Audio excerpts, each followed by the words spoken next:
कधी बदलणार वृत्ती तुमची, कधी बदलणार विचार?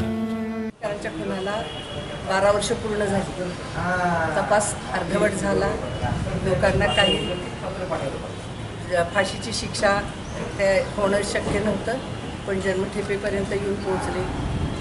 आणि हा सुनियोजित कट आहे हे न्यायालयानं सुद्धा मान्य केलं. आणि एवढं सांगून सुद्धा या कटाचे सूत्रधार शोधण्यामध्ये अजूनही शासन अयशस्वी झालेलं आहे.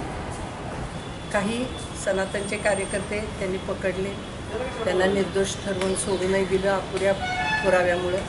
आणि म्हणून हे पुन्हा पुन्हा खून होतील अशी आता भीती उरलेल्या कार्यकर्त्यांच्या मनामध्ये निर्माण झाली आहे. खरं तर हे शेवटपर्यंत हा तपास पूर्ण व्हायला हवा होता, त्याची निकड होती, पण हे असं घडलेलं नाही आहे. आणि यासाठी पुन्हा एकदा तो तपास ती फाईल उघडा आणि पुन्हा एकदा तो तपास पूर्वीच्या पेक्षा जास्त गतीनं सुरू करा अशी आमची मागणी आहे.